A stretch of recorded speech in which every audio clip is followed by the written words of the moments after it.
Realty Income, spécialisé dans les beaux triples nets, a récemment publié ses résultats pour le premier semestre 2024, en réalité le deuxième trimestre 2024, démontrant une performance solide dans un environnement économique en évolution. Examinons en détail les points clés de cette performance et les perspectives pour les investisseurs. Donc, concernant les résultats financiers, le chiffre d'affaires de Realty Income a connu une augmentation impressionnante de 32% au cours des 2 premiers trimestres de 2024 par rapport à la même période en 2023, atteignant 2,6 milliards de dollars.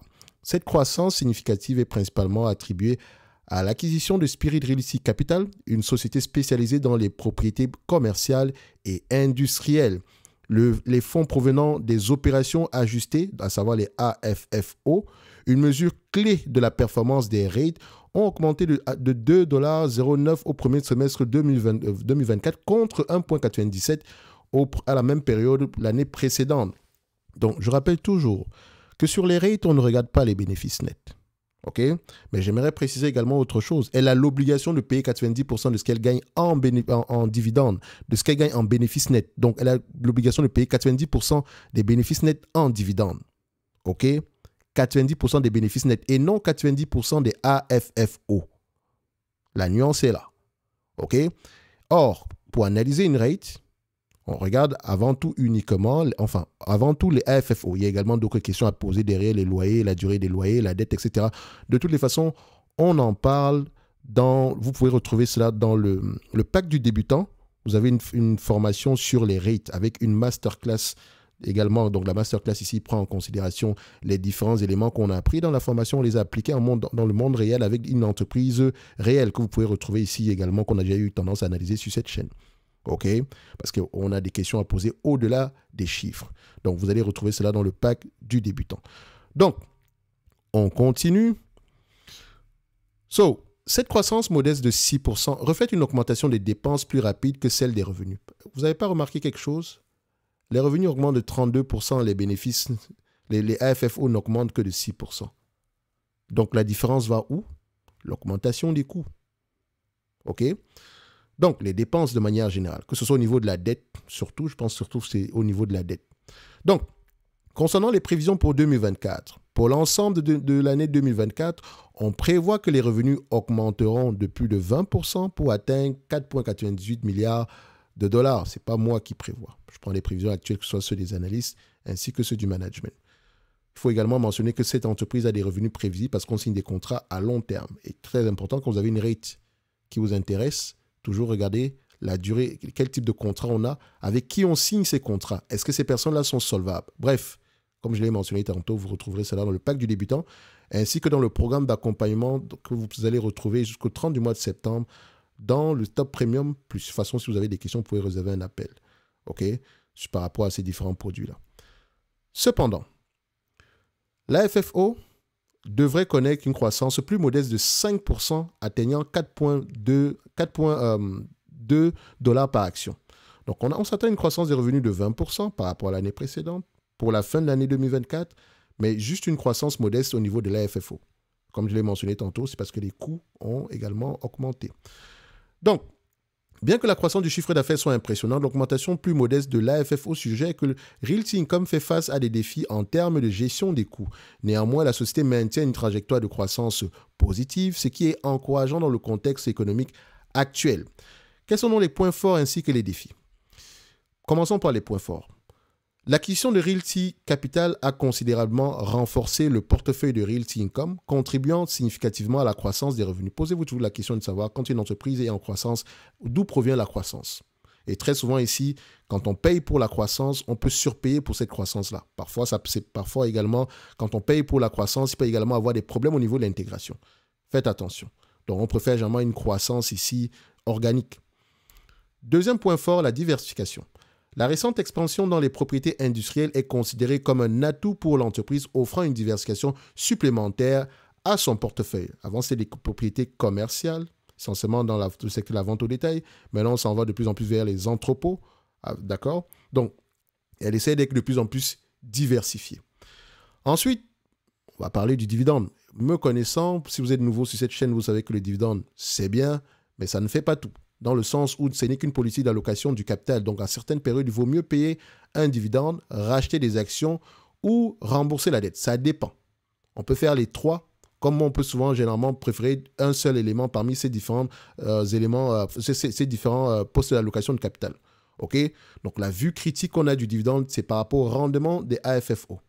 Donc, le Green Income ici a augmenté son dividende de 2%. Maintenant, il y a un historique ici impressionnant d'augmentation constante du dividende. Ce qui m'intéresse avant tout, c'est l'augmentation des FFO. Je me fous réellement de l'augmentation de dividende parce que ce n'est qu'une conséquence ici de la bonne gestion d'une entreprise.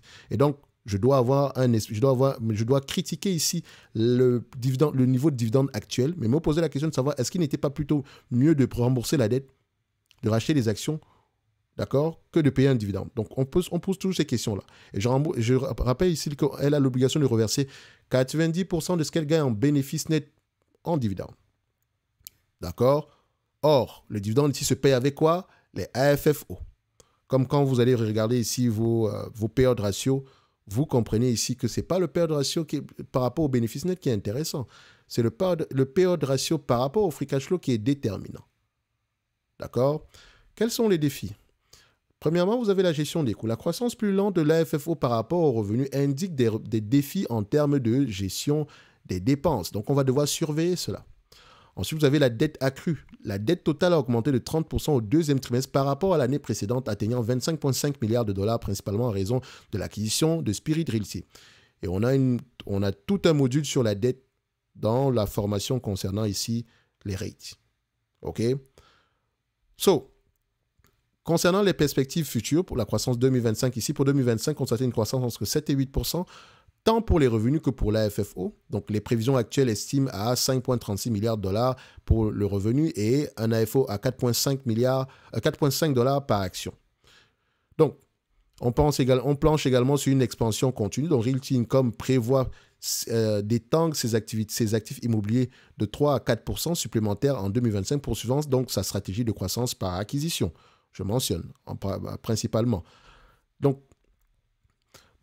concernant l'impact sur les conditions des marchés, les conditions actuelles du marché, donc malgré les défis économiques actuels, Realty Income semble bien positionné pour maintenir sa croissance.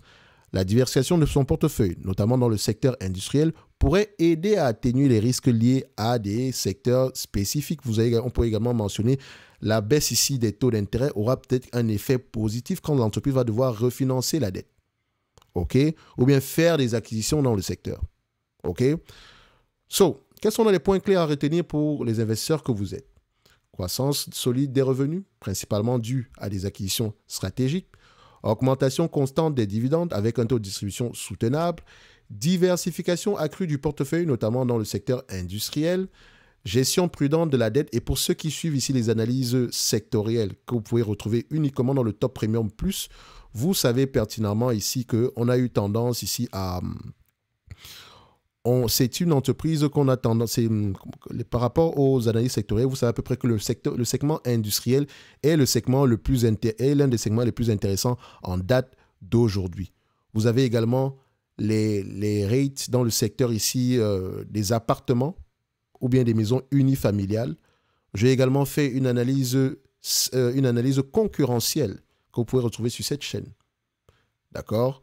Pour étudier à peu près les forces en présence dans ces différents secteurs d'activité. Parce qu'on parle des rates, mais dans les rates, il y a des secteurs d'activité.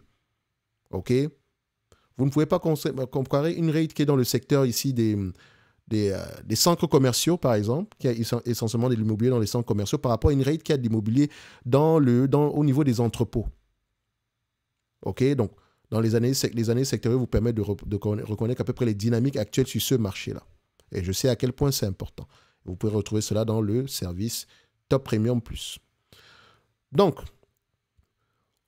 on s'attend également à on peut également retenir que pour 2025, on s'attend à des perspectives de croissance modérées, mais stables. D'accord? On peut également dire que la gestion de la dette reste néanmoins prudente, même si elle augmente significativement.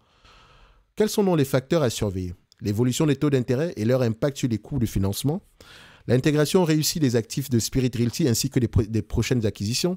La capacité à maintenir des taux d'occupation élevés dans un environnement économique changeant.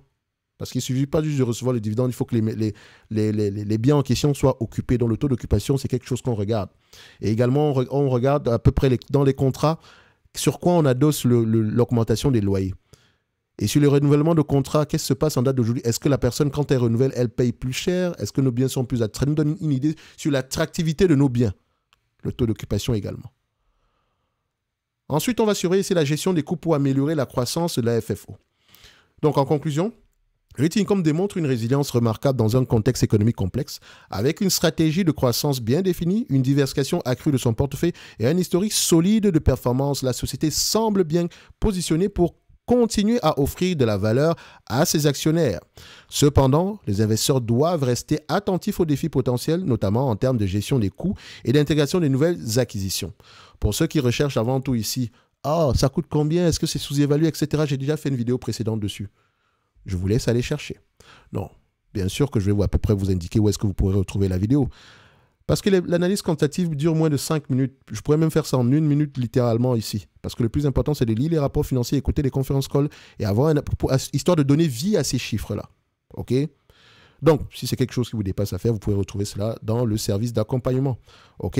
Donc, vous avez cette vidéo-ci. Ça s'appelle ici Realty Income, la machine à cash qui ne s'arrête jamais. Donc, si vous recherchez la vidéo présentement et vous tapez Realty, ça ne va peut-être pas s'afficher en date d'aujourd'hui parce que je viens juste de rajouter le nom Realty devant. Avant ça, c'était une vidéo qui n'avait pas de nom ici, histoire ici de vous donner envie de regarder la vidéo avec le titre. Mais vu qu'avant tout, ma chaîne est une bibliothèque, je le mentionne toujours, il est important pour moi de mettre toujours le nom de l'entreprise mentionné en vidéo. D'accord? Sur la description, en titre, on va le dire comme ça. Donc, je rappelle également que Realty Income fait partie de notre watchlist que vous allez retrouver également en description de la vidéo, d'accord, dans le service Top Premium Plus, en service individuel qui vient avec une formation concernant la lecture des rapports financiers. Quelles sont les questions à poser quand vous lisez les rapports financiers? Par où on commence? OK? Bref, vous aurez mon avis quantitatif sur Realty Income à ce niveau-là. Et on se donne rendez-vous sur la prochaine vidéo. Merci, au revoir et n'oubliez pas de lire vos rapports financiers.